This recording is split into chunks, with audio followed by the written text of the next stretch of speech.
And for some of you, ito yung magandang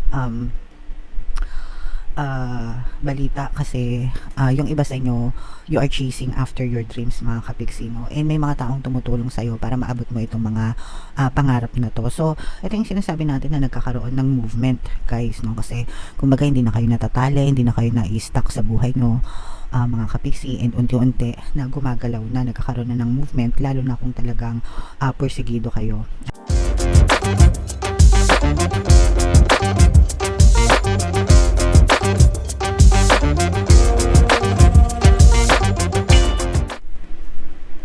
Hello guys, hello Capricorn, welcome back to Pinay Pixie Tarot. Ang pamagat ng episode natin for tonight is mid-month kapalaran para ngayong February 16 to 28, mga kapiksi, para sa Capricorn, Sun, Moon, Rising, Sign, and Venus. By the way, mga kapiksi, pasensya na kayo sa boses ko, medyo malaki.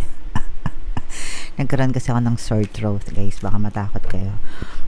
So, unahin natin tong deck na to, no? Tingnan natin yung mga mensahe sa inyo or yung mga paparating sa inyo, guys, ngayong February 16 to 28. So, eto, guys, these are all this is both negative and positive, mga kapiksi. Sa negative, guys, no, medyo nagkakaroon kayo ng delay sa manifestation, especially kung ang minamanifest nyo ay may kinalaman sa pera, mga kapiksi. So, ibig sabihin lang nito, may konting balakid sa mga manifestation nyo. So, you just have to persist more. The more na may balakid kayo, mga kapiksi, the more na mas lalo nyong kailangan magsikap at magtiyaga sa manifestation nyo. Kailangan nyo mag-persist sa mga pag-affirm nyo, sa inyong pagdadasal, and sa inyong positive mental diet, guys, para ma-overcome nyo yung mga balakid na yun, no? So, it doesn't mean na hindi siya magmamanifest or hindi siya darating. Dadating din siya, but it may take a little while, guys, no? So, mamaya titingnan natin dito kung makikita natin yung mga balakid or if it says otherwise, mga kapiksi. So, kung nakita natin yung positive, yun yung ifo-focus natin, mga kapiksi. So, kung nakakaranas kayo ng delay sa mga manifestations nyo, guys, especially pagdating sa pera, pwede kayong makinig ng ating mga pampaswerte subliminals dun sa ating YouTube channel, kasi nilagyan ko kayo ng mga money affirmations, no, para talagang ma-boost yung inyong kaperahan, especially if you're manifesting for money, mga kapiksi. Okay? And ito naman, guys, maganda ito, all tied up in reverse. Ibig sabihin nito, guys, unti-unti na kayong nakaka-move on, unti-unti na kayong nakakagalaw, unti-unti na kayong magkakaroon ng movement, no, sa inyong mga minamanifest or dun sa mga bagay na gusto nyong gawin sa buhay nyo. Kasi yung iba sa inyo, for the longest time, baka na-stuck kayo sa buhay nyo, baka na-trap kayo, ganyan, probably dahil sa mga problema na pinagdaanan nyo. So, pwedeng nagmukmuk kayo or what, pero ngayon, unti-unti na kayong nakaka-move on, mga kapiksi, and unti-unti na kayong nakakagalaw. So, very positive ito para sa inyo, mga kapiksi. Okay? Alright, so, shuffle natin to, guys. Hanapin natin yung energy ng Capricorn. Habang sinashuffle ko to, panoorin nyo muna yung video natin regarding sa ating paano mag-manifest ng abundance video course. Kapiksi, sawa ka na ba sa mga struggles at hirap sa buhay mo? Masipag ka ba at masikap sa buhay ngunit hindi ka pa rin umaasenso? Ilang beses ka na bang nag-attempt mag-negosyo at mag-invest pero palagi ka pa rin nalulugi? Sa pagkakataon na ito ay maaaring may subconscious beliefs ka na nagiging balakid sa iyong pag-unlad at pagyaman. Introducing, paano mag-manifest ng abundance video course. Dito ay matututunan mo ma-overcome ang mga balakid mo para tuluyan ka ng umunlad, umasenso, sumagana, maging matagumpay, successful at maswerte sa iyong kabuhayan, pera, trabaho, negosyo sa lapi at kaperahan ng bonggang-bongga. Dali, mag-send na ng email sa pinoypixie@gmail.com at simulan na ang iyong pagyaman ngayon. Alright, so sa lahat ng gusto mag-avail ng course, guys, naka-flash sa screen nyo. Una, meron tayong paano mag-manifest ng abundance video course para sa inyong kabuhayan, pera, trabaho, negosyo sa lapi. Meron din tayong paano mawala ang third party at magkaroon ng harmonious na relationship. And meron din tayong email coaching, manifest your desires using the law of attraction. So, if interesado kayo dyan, mga kapiksi, mag-send lang kayo ng email sa pinoypixie@gmail.com. So, Capricorn guys, kayo ay na-represent ng Queen of Pentacles sa ating spread. Ito guys, galing kayo sa negative, no? Pero papunta na kayo sa positive, mga kapiksi. Kasi for some of you, nag-suffer kayo ng betrayal, mga kapiksi, no? Maaaring may kinalaman ito sa pera, guys. Pero, unti-unti na kayo makaka-recover dito. Lalo na kung, let's say, for example, na-scam kayo sa pera, investment fraud, ganyan, or kung ano mang klaseng scam or naloko na takbuhan sa pera, mga kapiksi, no? So, nagkaroon siya ng impact sa inyo, guys. Pero, right now, unti-unti na kayo makaka-recover, mga kapiksi. For some of you, pwedeng mabawi nyo yung mga pera na nawala sa inyo, pero sa ibang paraan, mga kapiksi. Kumbaga, gagawa si universe ng way or pamaraan para bumalik sa'yo yung amount na nawala sa'yo, pero sa ibang paraan, mga kapiksi. Not necessarily mula dun sa tao na nanloko sa inyo, guys. Okay? So, ito yung maganda. Pero kung hindi nyo pa na-experience na scam, mga kapiksi, medyo mag-ingat na lang kayo para hindi kayo maloko ngayong season na to, guys. And kailangan maging mapanuri kayo, no, sa mga tao sa paligid nyo. Kailangan maging kumbaga parang suriin nyo mabuti kung saan nyo nilalagay yung mga pera nyo and yung mga taong pinagkakatiwalaan nyo din sa pera, guys. Okay? So, ito guys, i-mind nyo na tong recovery na to sa pera. And for some of you, ito yung magandang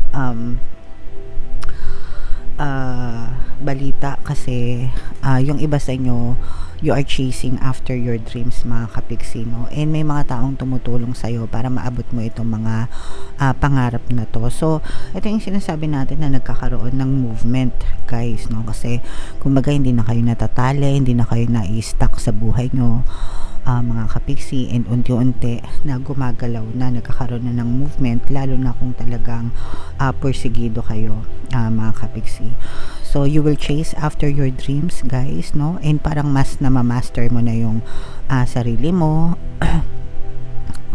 mas nagmamature ka na, mga kapiksi, hindi ka na pabebe. Kinokontrol mo na yung thoughts and emotions mo, pati yung pagdidesisyon mo, guys. Parang mas nagiging wise na kayo, mga kapiksi. So, parang better approach ito, guys, sa inyong kabuhayan.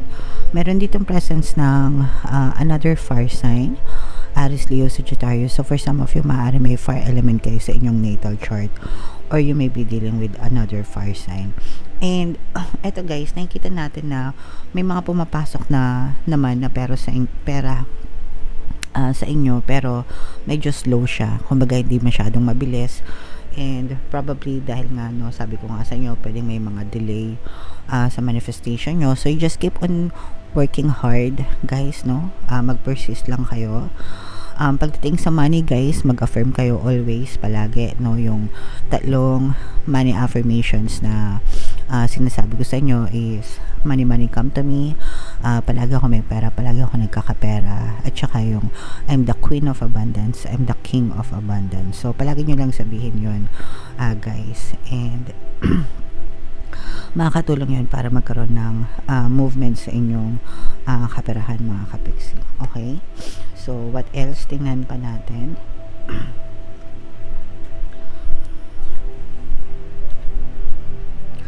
Meron kang hindi inaasahan na bisita, mga kapiksino, or parang hindi mo inaasahan na magpaparamdam sa'yo itong tao na to. Pwedeng dati mo tong karelasyon, guys, or pwedeng karelasyon mo right now, LDR, especially kung hindi pa kayo nagkikita, mga kapiksi. Let's say, for example, nakilala mo lang siya, dating app, online, ganyan, tas nasa ibang bansa or magkaibang lugar kayo. Parang, ano to, guys, iso-surprise visit ka niya. Parang isosurpresa ka nitong person na to, mga kapiksi, na bigla na lang siyang susulpot sa harap mo, may kipagkita sa'yo. O kaya naman, pwedeng ex-lover ito, guys, no? Yung mga past nyo, ganyan, na nagkahiwalay kayo, wala kayong connection before, maaring ito biglang magparamdam sa inyo nang hindi mo inaasahan, mga kapiksi. Pwedeng nagkalayo kayo dati due to distance or communication problem, ganyan, pero yeah, maaaring magparamdam yan sa inyo. So, depende na lang sa inyo guys, no, kung i-entertain nyo pa yung mga ex na yan, bahala kayo, malalaki na kayo.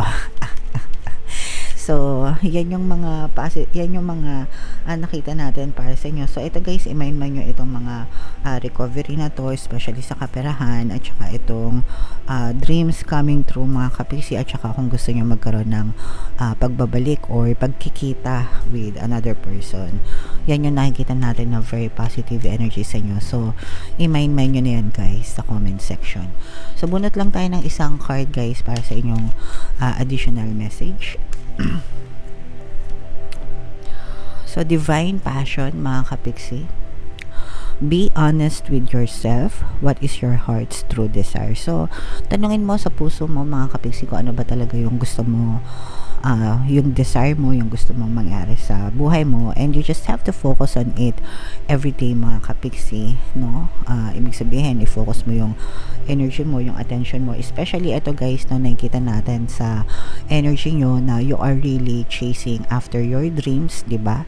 So, mag-focus lang kayo doon, mga kapiksi, every day. Try to imagine yourself na nasa yun na yung desire mo, o kaya naman just simply affirm na you already have your desire, and definitely mapupush out din yan sa inyong physical reality. Always remember guys, no, you can be, do, and have anything that you want. Hindi lang sa pelikula nangyayari yung mga imposible guys, no? Even sa totoong buhay, pwedeng mangyari yan as long as i-focus nyo yung attention nyo dun sa bagay na gusto nyo. It can definitely happen in your physical reality. Okay? Alright. So, comment down below, no? Guys, if feeling nyo nakaresonate kayo dyan sa mga messages na yan. And for more tarot readings guys, ito yung playlist nyo. Ito naman yung ating success stories ng paano mag-manifest ng abundance video course. Click here to subscribe guys. Ito yung ating mga pampaswerte subliminals. Thank you for liking, sharing, and subscribing. See you again next time. I love you all mga kapiksi. Have a nice day. Bye-bye.